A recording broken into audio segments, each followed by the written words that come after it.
Good evening, buenas noches, and thank you for tuning in. On behalf of all of us at the locally based, independently owned bookstore, Books and Books in Miami, Florida, and in partnership with our indie bookstore colleagues across the US, as well as our year-round partner, Miami Book Fair, it's my pleasure to welcome you to a virtual evening with Mary Laura Philpott, in conversation with Kimberly Williams-Paisley to celebrate the publication of Bomb Shelter, Love, Time, and Other Explosives, a powerful new memoir that tackles the big questions of life, death, and existential fear with humor and hope, published by our friends at Atria. Mary Laura Philpott is the author of the national bestseller and indie bookstore favorite, I Miss You When I Blink. She writes essays that examine the overlap of the absurd and the profound in everyday life. Her writing has been featured by the New York Times and appears in such outlets as the Washington Post, The Atlantic, Real Simple, and more. A former bookseller at Parnassus in Nashville, she hosted an interview program on Nashville Public Television for several years. In conversation with Mary Laura tonight, we're joined by Kimberly Williams-Paisley, an actress, New York Times bestselling author, Alzheimer's advocate, and co-founder of the nonprofit The Store, an organization in Nashville which aims to address food insecurity. Kimberly's memoir, Where the Light Gets In, Losing My Mother Only to Find Her Again, chronicles her mother's battle with Alzheimer's disease and hit the New York Times bestseller list in 2016. She is a global ambassador for CARE International, traveling to Haiti and Guatemala to follow US funding for programs that support women and children. Just a quick reminder that throughout this evening's broadcast, you can post questions in the Q&A feature at the bottom of the screen, and we'll get to some of these after the conversation. Thank you for supporting independent bookstores everywhere. And now, without further ado, I'd like to welcome our guests to the virtual stage.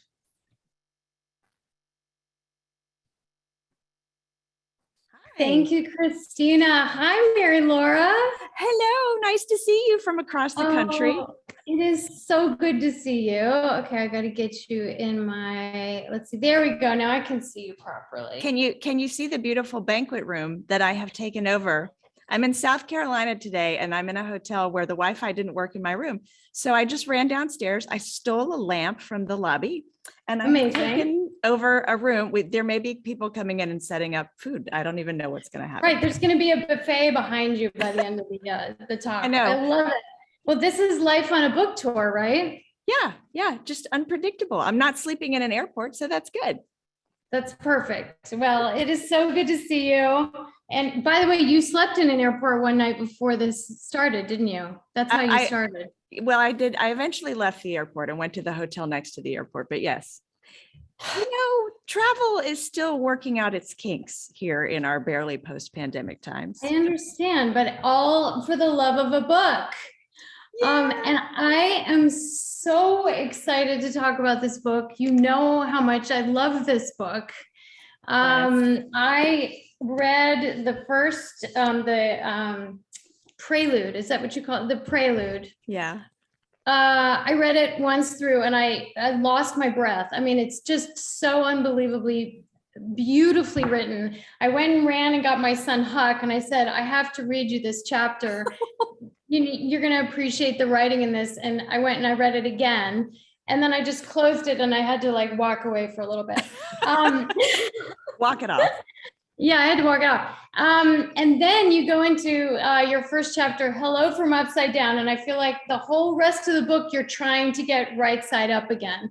So for people who haven't read this book, can you just give us a quick synopsis of what this is about?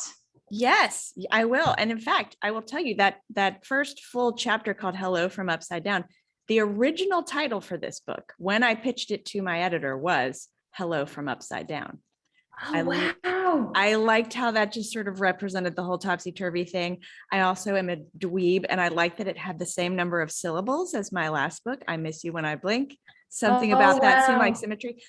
But then I got to the chapter called Bomb Shelter, and I stole that for the whole book. So Yeah. Bomb Shelter is a memoir built out of essays, but definitely more on the memoir end of the spectrum than the essay collection end of the spectrum, about a 2-year slice of my life. And I have been saying that this is a book I would have written anyway, and in fact was starting to write about a lot of things that were on my mind a few years ago. I was getting into that stage of kind of mid-40s life where a lot of the things that I not necessarily had taken for granted, but things that had been pretty stable in life were beginning to destabilize. Like my parents were getting older, and I was starting to feel that weird tipping point where it's like, wait, they've always taken care of me. Am I now taking care of them? That feels strange. My children were getting, first of all, they'd outpaced me in height. So I was the smallest person in my family, but they were getting closer to the age where they would be leaving the nest. They were turning into teenagers. That was rocking my world because I've always just actually enjoy being with my kids. I like my teenagers, and the thought of their leaving home had just felt like such an ending to me. My own human body was turning into this middle-aged person, and I didn't know what to do with that. So I was starting to write through some of that instability and trying to figure it all out. And as I was beginning to write that, something happened that just kicked it all into a different gear, which was that one night when my son, so I have 2 teenagers, I have a son and a daughter. My son is the oldest. When he was in 10th grade, my husband and I woke up one morning at 4:00 in the dark to this sound that we thought, in my sleeping brain, I thought it was somebody ramming down our front door. It was this bang, bang, bang. And it turned out to be the sound of my son's body hitting the bathroom floor. And he was having a seizure. So what we were hearing was his body hitting the tile floor again and again. And I tell that story toward the beginning of Bomb Shelter, the finding him, the 911 call, the trip to the hospital, and that whole day, at the end of which we found out he had epilepsy, which just came out of the blue. I mean, we didn't see it coming. So suddenly all these things I had been thinking about and had been sort of having this growing worry and anxiety about became this loud ticking clock of, oh no, he's in 10th grade. He's got 2 years until he was supposed to leave home. How are you going to get him well in 2 years? And then my brain, being my brain, extrapolated that out to everyone else. So I was like, how am I going to take care of everybody? I've got to figure out how to save my parents, and I've got to figure out how to save, my daughter, and, just complete mama bear overdrive that then spilled into all my other human relationships. So that is what Bomb Shelter is about. It's not about my son. It's not about my family. It's about my journey as a human being who loves other human beings. But it's partially my journey toward getting back to being kind of who I am at my core, which is a generally optimistic person with a good sense of humor. I just got knocked completely sideways. Right. That's what it is. And by the way, that chapter about your son, which is so beautifully written, it's called Hurry, Hurry, right? Yeah. That's not even the one I'm talking about that made me breathless. I mean, there's so much in this book it's just packed. But it's interesting that you chose to tell this story in a series of essays. So why did you just decide to do that instead of with a regular narrative? Yeah, I mean, essays are kind of what I know how to do. I used to joke that I'm a one-trick pony, and that is my trick. I can tell you any story if you give me 2,000 words or 7 pages, I can do it. I like the boundaries of essays because you have to, if you only have a certain number of words, you have to make some progress in that space. I've always thought if you told me just write me a story in 200 pages, I couldn't do it. I would just wander all over the place, and I need the constraints of essays. They're really just chapters in this book. Yeah. I mean, the way they are stacked together, I'm a big believer that structure determines story. So the order in which you put things determines the story. The way they're stacked together, they work as chapters. They flow from one to the other, but they really do. I mean, it's like a page turner. I mean, it does read, it reads like a narrative, but it's just interesting that it's essays. It's what I know how to do. Yeah. Well, you do it well. Thank you. You write, if I couldn't create a buffer between my heart and every loss, how would I live in this world? Which is kind of the theme, one of the themes of this book. And I think it's so wonderful that you write so much about taking care of animals. You write about, your turtle Frank that knocks on your door one day. You write about your dog. Yeah, who Frank's? This is Frank, right? That's Frank. That is an actual photograph I took of the wild turtle in my backyard. That's amazing. And how is Frank, by the way? I hope he's good. This is the time of year I always kind of worry. He should be coming out of hibernation or brumation in like a few weeks. Okay, good. You write about saving your dog who's on a hunger strike through music, which is so beautiful. And so you're writing about, and then the frog, there's so much humor in it. The frog that that you think is dead, and then all of a sudden he's not dead, So why do you think it is that you're able to ask these really profound, deep questions through or in conjunction with all these amazing stories about your animals?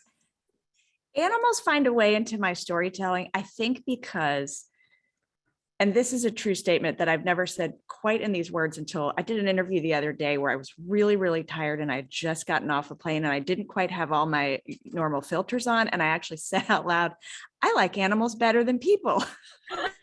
I like some animals better than some people. But yeah, that makes sense. Animals out there in the wild are living according to what they need, and they are living in cooperation with their community, and they don't have weird agendas or ulterior motives. They're just, they're just living. They're not on the internet, doing weird things. So I love the purity of wildlife, and I'm drawn to it. And I'm so happy because we moved to Nashville 8 years ago, and we live in a little piece of land that has deer and bunnies and turtles, and down the street there are some donkeys, and being around animals kind of restores my spirit when being around humans has torn my spirit up a little bit. So animals find their way into my stories, and animals are also just part of so much of this book is about domestic life. And animals are part of our domestic life. We have 2 dogs. We have the beagle, Eleanor Roosevelt, who is terribly behaved. And then we have Woodstock, our little yellow mutt, who you mentioned, who has an eating disorder. We don't know why. He sometimes eats and sometimes doesn't. And part of what I was working through in this book is when I couldn't save my son from what was happening to him, when I couldn't stop it, I couldn't do that magical thing of saying, let me take it away from you and put it on me. I started trying to save everyone else in whatever way I could. So I was desperately trying to solve my dog's eating problem.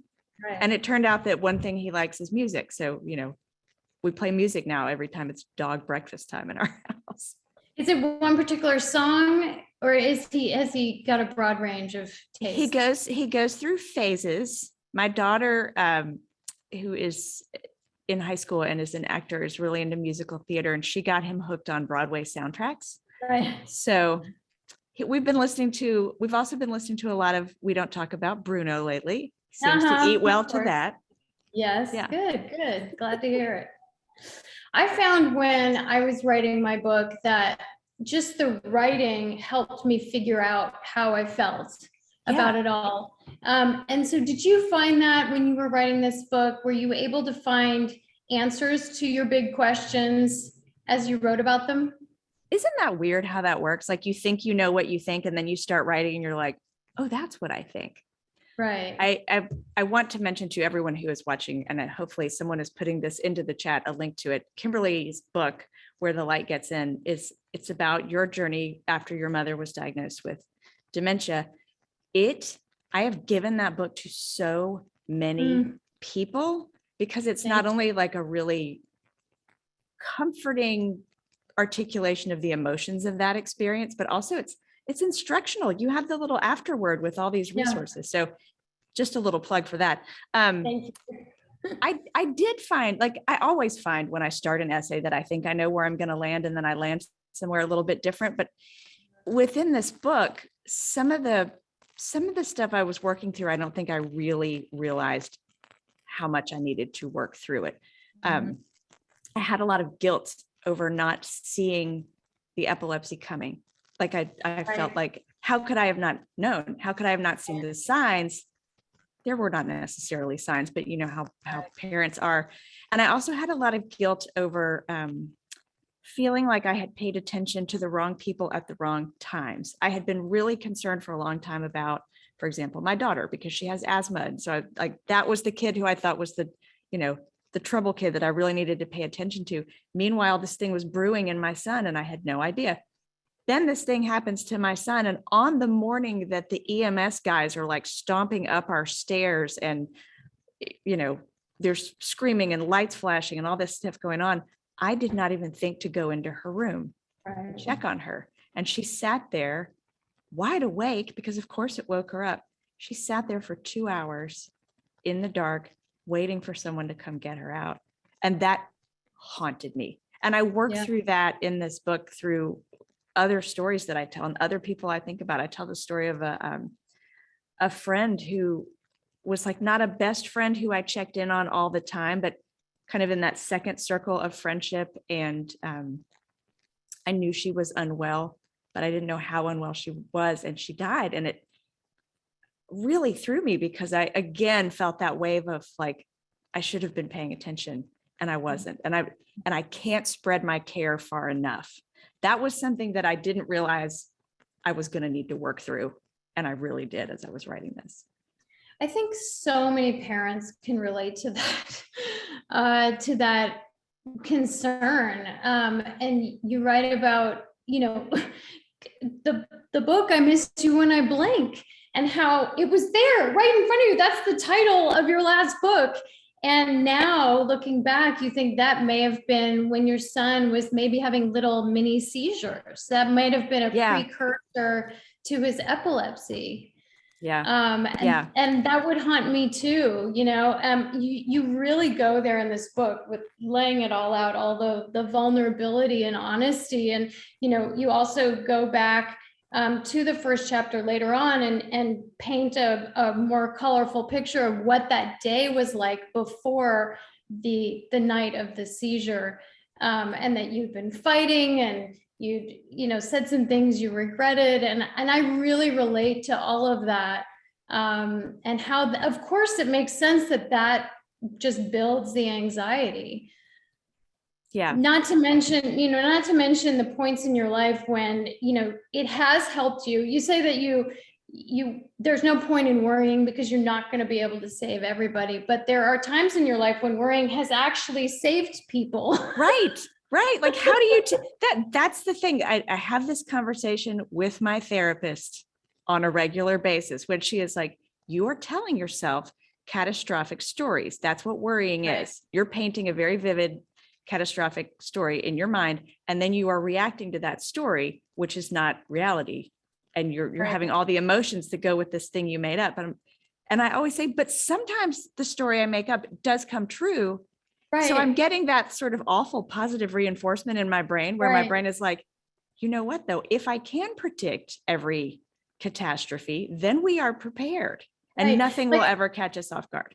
Exactly. Like, for example, you knew exactly what to do when your son was having a seizure because you'd read a pamphlet years earlier and you knew to remain calm and to put something under his head. And so, I can understand how it would be hard to break out of that cycle. It's hard to turn it off. Once you've had a little bit of feedback that says, if you study everything all the time, you will gather all the knowledge you need to be ready for everything. You just get, if it works one time, then your brain's like, oh yeah, keep doing it. Right. Which doesn't help us necessarily. No, but it's exhausting. Can you talk about, you do have some answers. I mean, you say you wish there was a moral to this story, and there isn't necessarily a moral. It's sort of, there's several lessons in it, but can you talk about this chapter, The Great Fortune of Ordinary Sadness, which, by the way, is such a brilliant title for this chapter. You're talking about your son who wants to go to camp, but you're waiting to hear if he can. And you're crying by the peaches. So Yes. can you Crying by the, I could have I called think it there's crying so by the many peaches. there are great takeaways in that chapter.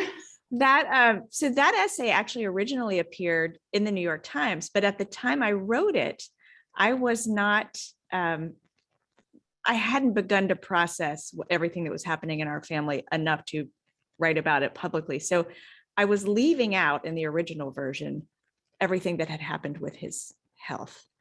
The longer version is in this book, but either way, I found myself crying at a fruit stand because I was looking at the peaches, which are my child's favorite food, and realizing, summer is almost over and I can't make him a peach cobbler because he's this lifelong camper, loves camp. His whole goal, his whole childhood had been work his way up to counselor in training, which is like a 2-week gig. And then the next summer, go be a counselor for the whole summer. So this was the summer when I wrote this, where he was supposed to be a counselor in training. And I knew that meant after that summer, we would have no more summers together as a family of 4, because then he would be going to college and his life and everything else. So I'm not there yet. I don't know how I'm going to handle it, but you just call me, we'll cry together. yeah, I'm going to. I had put all this importance on this summer. This is our last summer together. I'm going to make everyone's favorite foods. We're going to go to the beach. We're going to go visit all the family. Big, important things. He called one day and said, guess what, Mom? They said if I can stay the whole summer, they will promote me to my dream job and I get to be a counselor now. Isn't it the best news? I'm so excited. And what can you say other than congratulations, that is wonderful. And then you put the phone down and you realize the last summer has already happened, which is so much a part of not just parenting, but life. Like so many lasts happen before you realize they were the last, which is, what I'm working through in that chapter. But it's the reason I called it the great fortune of ordinary sadness is because I was so sad about that, but it was good news. It was good news for him. He was healthy and alive and getting his dream job and had the courtesy to call me instead of just not showing up when I thought he would be showing up. There's nothing compared to the suffering and the big sadnesses in the world. It doesn't even register, but that doesn't mean we don't feel those things. So it's one of those kind of sadnesses that we carry around quietly because we know there are much worse things out there in the world. Yeah. And now you now looks at that sadness sort of fondly because it was more innocent. Yeah, totally. And now, worry never ends. That's the thing that I continue to relearn in life. I'm always setting up these little finish lines for myself, and there are no finish lines really, but I'm always like, if we can just get to here, everything will be fine. And there is no here. It doesn't exist. Right. Can you tell people a little bit about the essay Bomb Shelter and why you chose that as the title? I can. So I'm going to tell this very carefully so as not to give everything away. I'm going to leave a little element of surprise, but I'll give some of it. In kind of studying what it feels like to be a parent and to be a human being in this book, I'm also reflecting on my relationship with my parents as a daughter. And I tell the story about a few years ago when I got a call from my dad. So I'm in my 40s when this happens. I've known my father for 40 something years. I get a call from my dad in which he casually drops into conversation a big, formerly secret fact about his work history and where he worked when I was a toddler and we lived outside DC. You can probably sort of infer, but I'm leaving some details untold. Bomb shelter was the height of the Cold War.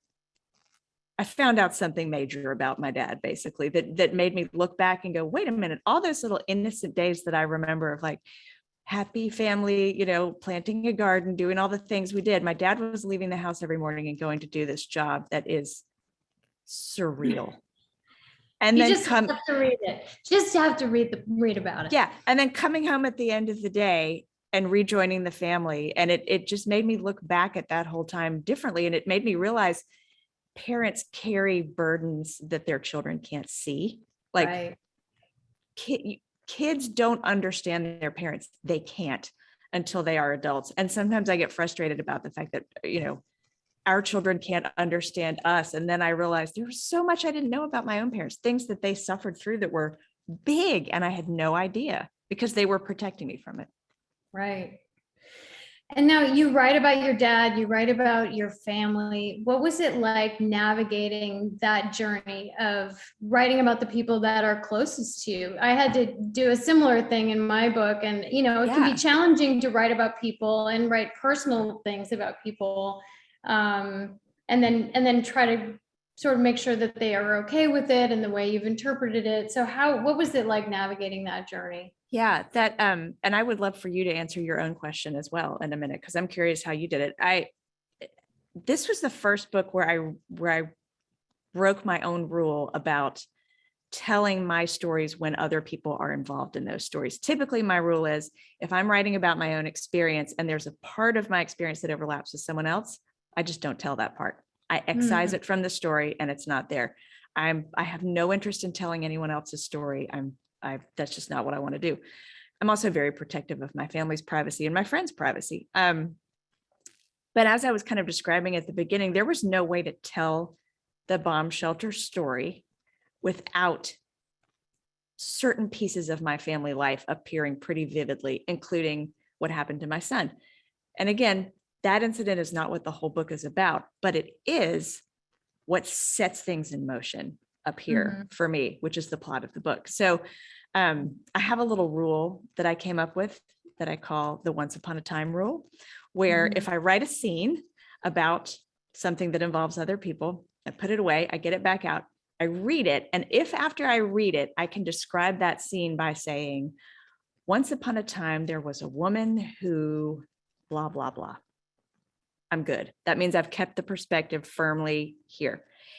If I read it and I realize this scene would be best described by saying, once upon a time, there was a boy who, or there was a girl who, or a man who, or whatever, then I've got to throw it away and start over because I've wandered into telling someone else's story. Right. That was my sort of narrative rule in structuring what I was doing. But then I also put up some guardrails, like I don't use anyone's names. I mean, I use my husband's name. His name is John, and I figure people probably think I'm making that up anyway. But I don't use I call my children just my son and my daughter. Right. Friends who appear in the book have their names changed, little things changed for their privacy. So I put up some other guardrails as well. And then, it also helps that I could have my family, including my parents and my kids, read the book before, they read it before it went to my editor, and that my children are old enough. One is an adult now, one is almost an adult, probably more of an adult than I am. And they can give meaningful consent at that age. Yeah. Yeah. How did you navigate that? In a similar, in a way that I sent it to them for their consent. But I made sure they were all on board before I even took the idea for a book out there, because I leaned heavily on them for the story, because it wasn't just my story, it was all of our stories.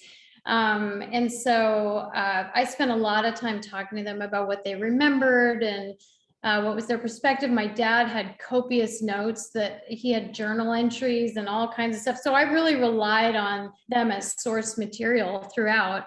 And then when it was done, I sent it to all of them and, took their notes. But it's always a tricky thing to navigate. It is. And I think it's different for every writer and for every book.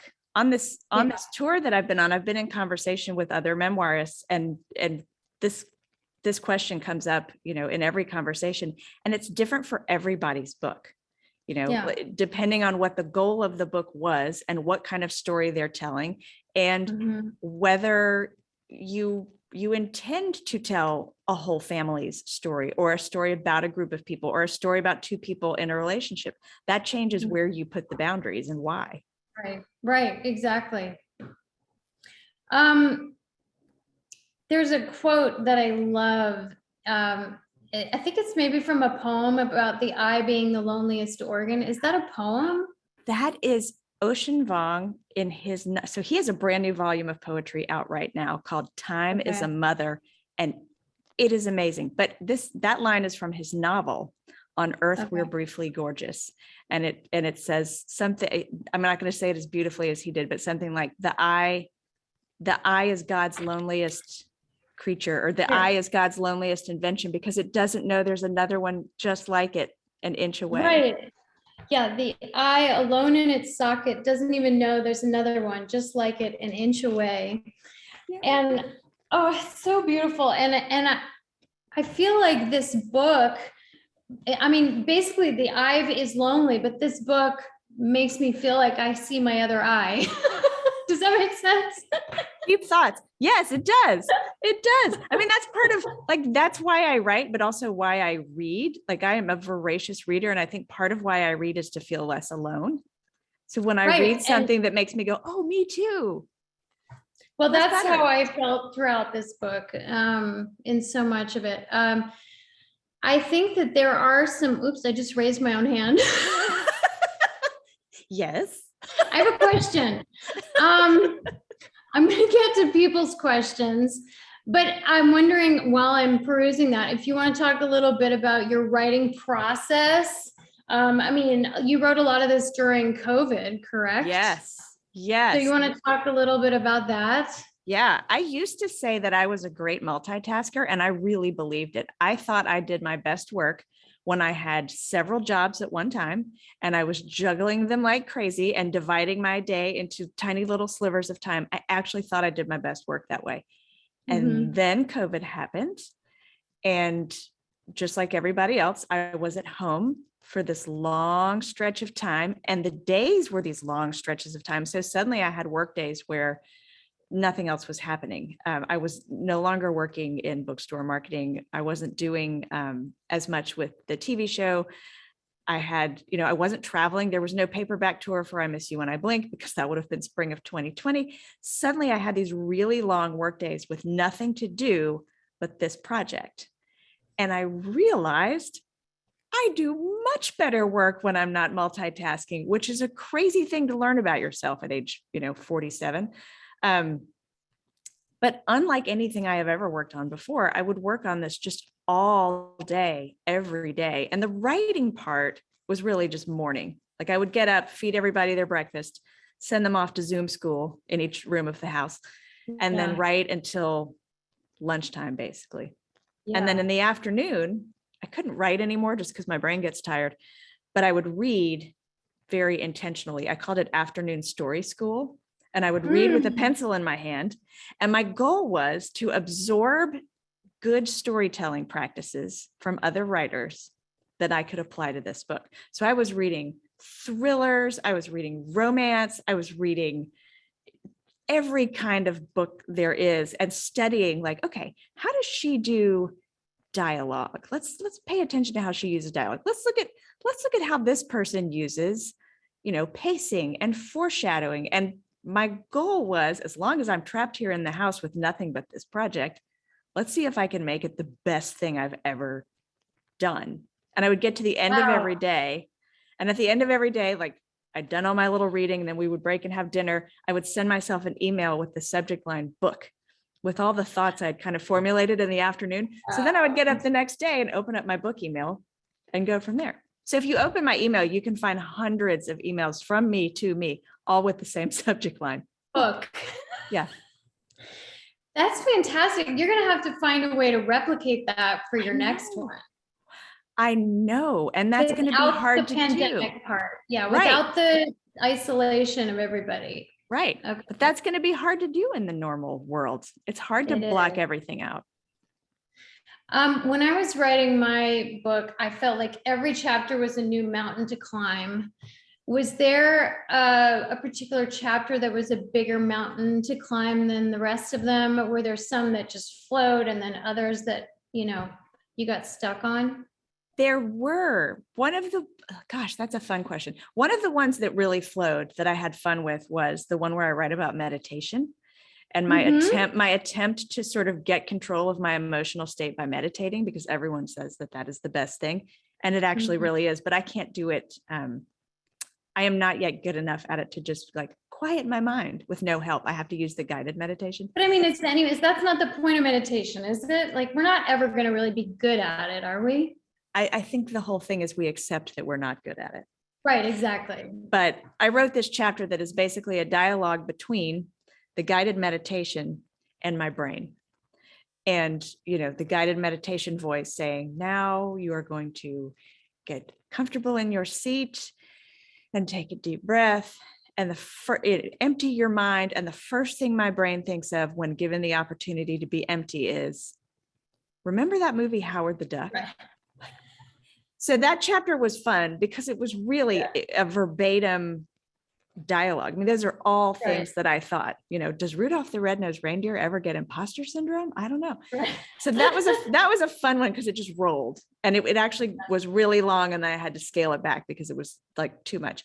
There were some that were harder, and they were probably all the ones you can guess, all the chapters where something really difficult is going on. Obviously the hurry chapter where we find my son was tough. And it was tough, not just because I was reliving a traumatic moment, but also because once I decided that I was going to tell that story, I really wanted to get it right. Like, if I'm going to do this, I got to do this, and I've got to get it right, not just out of respect for him and out of respect for this book, which I feel like is, you know, takes on a life of its own, but because he doesn't remember that morning. He has no memory of it. So this record that I am putting on paper becomes our record of that day. And I really wanted not just to get the details right and the plot right, but the whole feel of it right. Absolutely. And that goes back to what we were talking about earlier, is the writing helps you understand what really happened. And once you do write it down, that becomes like, this is what happened. It's almost like you help create that reality. You also talk about facts, and what are facts? You know, and that's the metaphor of like the turtles upon the stacks of turtles. What's that metaphor about the flat earthers? It's But I don't think you call them flat earthers. It's world turtle theory. And it has, there are actually different versions of this in many different cultures. And it's this theory that the world, I'm going to get this so wrong, but basically like the world is just built on the backs of, there's a turtle, then there's a turtle on top of it and a turtle on top of it. And really, if you go up, it's turtles all the way down. Right. It's meant to explain the idea that there is no real truth. Right. All facts, or things we call facts, are things we've made up to answer questions and to explain other facts, which are things we've made up. And it's just like turtles all the way down. It's stuff we've made up all the way down. What is truth? We don't really know. Right. Okay, let's get to some questions. The first one actually was about your writing process, so I'm glad that we covered that. Mary Rogovin is asking, how did the audio recording process work? The audio is fantastic, and I'm so curious what went into making it. Well, what should have gone into making it is I should have called you and gotten some tips before I recorded an audiobook. Never occurred to me, like, call and talk to your friend who does acting and things professionally with her voice. So it's a very authentic, like you are hearing a book read by a writer. It's funny, you know, living in Nashville where there are sound studios everywhere, and you can't swing a cat without hitting a sound studio. It's a relatively easy thing to do because we've got plenty of places to go do this. But the difficult part with this book was because we only had Simon & Schuster rented the studio for a certain number of days and we had to stay on time. I was worried that when I got to certain chapters, like the one we just talked about, that I would lose it and then become all like snotty and gross. And then it would ruin the whole day. And we'd have like that whole day's chapters would be with me snorting and sounding crazy. So we actually had to record it a little bit out of order. And we had, it's mostly recorded in the order it happens. But when we would get to the difficult parts, we would put them at the end of the day. So that was something my producer came up with, so that when I did inevitably cry, which I did. And hopefully you don't hear too much of that in the audiobook. It didn't blow a whole day of recording. That's good. I didn't realize how much I had to kind of act when I did my audiobook. I felt like I really had to perform it. And I'm glad I got to go back and listen to the first chapter I did before I did the whole thing. But you really have to put yourself into it. You can't just read it like you're reading to your kids. Right. That's why I say I should have called you, because that dawned on me with the last book. And then this book, I was like, okay, this is a different thing. It's not like reading a story to somebody. You really are kind of bringing it to life. Did you ever consider hiring somebody else to read it? With I Miss You When I Blink, my last book, that was sort of the assumption going in. And I got an email from my editor at a certain point where she said, listen to these 4 voice actors and pick the one you want to do the book. And I listened to them and they were all great. Like any of them would have been fantastic. And I said, I really have no preference. They're all wonderful. But also, if you want me to, I would do it. And if you need sound clips of me, here are clips of my show, here are clips of radio interviews I've done. And we sort of had this funny exchange where she was like, you would do it? And I was like, I would do it. Would you let me? Yeah. Okay, great. And so then when we got to Bomb Shelter, we went in knowing that I would record it. I'm glad you did. I'll have to go listen to it. Okay, let's see. I think a lot of people are asking similar questions about the audio. There was a tweet that you sent out about how are you going to do this without crying? So you just answered that question. Yes, indeed. Yeah, I think those are, does anyone else have any other questions for Miss Mary Laura? Is there anything that we haven't covered that you'd like to talk about? Oh my gosh. You know what you're going to write next? How about that? I don't. And here's the thing. I'm so envious of my friends who turn in a book and then immediately, like while their editor is working on that book, like start writing the next thing. I wish I could do that, but I can't. And I think part of it is because having worked in sort of a publishing adjacent part of the book world, I'm very interested in the marketing and publicity stuff. Like that doesn't feel like something other people need to do without my input. I want to be in those meetings. I don't want those meetings to happen without me. I find that stuff fun and I enjoy it. So, and I like touring. Touring is exhausting and crazy and weird in its own way, but I like engaging with readers about the book. So I kind of feel like I'm still in this life cycle. Yeah, like I'm still in the life cycle of this book. I haven't moved on yet. And last time with I Miss You When I Blink, it was really when I got home from all the tour events that fall that I finally was like, okay, now what? I couldn't do it at the same time, which maybe was like my clue that I'm not as good of a multitasker as I thought I was. Exactly. You've learned your lesson. So just don't answer my question right now because it's beside the point. Christina is asking, this is something I should have followed up on too. So Christina is saying, I can't resist asking bookseller Mary Laura what she's reading and loving these days. So you talked about reading all these amazing books while you were writing Bomb Shelter. So are there authors that stood up to you then? And then what sort of books are you reading now while you're on book tour? Let's see. The ones I was reading then, I read everything. I mean, I read stuff that I normally wouldn't read just because I thought maybe I'm missing out on something. So I discovered rom-coms. Like I love a good rom-com on the screen, as you know. But I had never really gotten into books that are that kind of format and that kind of storytelling. I discovered Catherine Center, who I actually met at an event, and now she's a friend of mine. I was like, I should read her book. She's nice. You can learn so much from studying how those stories are put together. And she writes these books that leave you just feeling very good. And that was something I wanted to pay attention to with Bomb Shelter, because there's a lot of heavy stuff in this book. And I didn't want this to be the kind of thing where people read it and go, that book left me feeling exhausted. I wanted people to feel good at the end. So I said, let's study how people do feel good books. So I read all sorts of stuff then. What I'm reading now, I'm thinking of like what's in my bag right now. I just downloaded an advanced copy of Celeste Ng's new novel that's coming this fall. She wrote Little Fires Everywhere and Everything I Never Told You, and I'm excited to read that. I just finished Emma Straub's new novel that comes out very soon in May called This Time Tomorrow, and it's absolutely delightful. It's got a little time travel. I'm not usually a sci-fi person, but I will allow time travel. I'm fascinated by time travel. Yeah, me too. Wish we could do it. That I know. That's like, that would solve all our problems if we could just bounce back and forth to different stages of life. Yeah, or if we could figure out portals, that would be great too. But then we get back into the multitasking, which is not helpful. Like if I could find a portal, and just like zip all over the place, I would think things would be easier, but maybe it wouldn't. Yeah, but maybe not. So I don't know what I'm writing next. I'm just reading everything, and it's really fun. Yeah. Well, this has been so lovely to talk with you. Again, congratulations on this amazing book. I love it so much.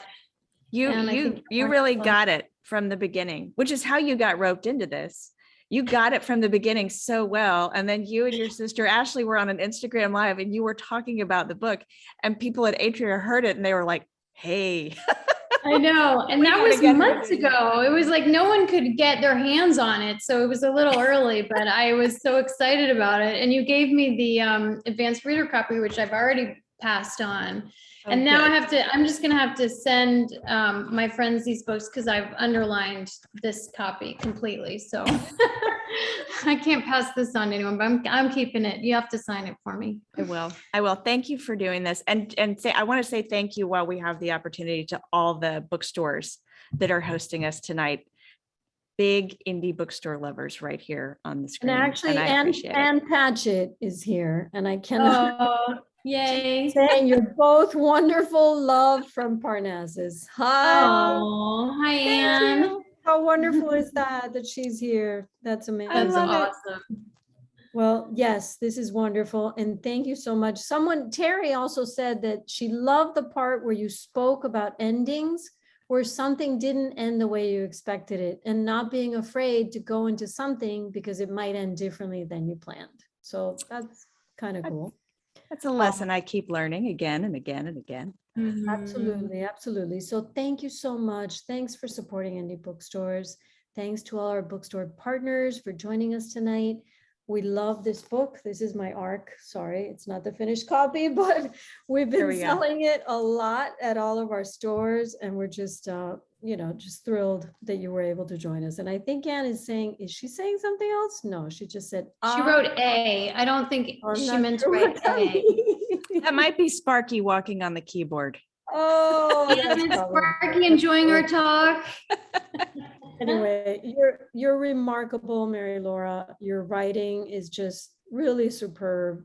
It's, I could see where it's just like, I don't know, just coming into its own, and your voice is coming into its own. And, we're just so grateful that you're putting these books out. Can't wait for the next one. And Sparky loves all of us. All three of us. Very nice. Very nice. Thank you, Christina. Watching. Thank you so much. Good luck with the rest of your tour. Thank where you. Where are you off to next? Tomorrow I actually get to go home for one night and sleep in my own bed. And then Friday I head out to the West Coast and I'll be going up that way. Great. And then I come home. So just one more week. Well, best of luck to you. Enjoy. Thank you. Thank you, everyone. Good night. Thank you, Christina. Good night. Bye.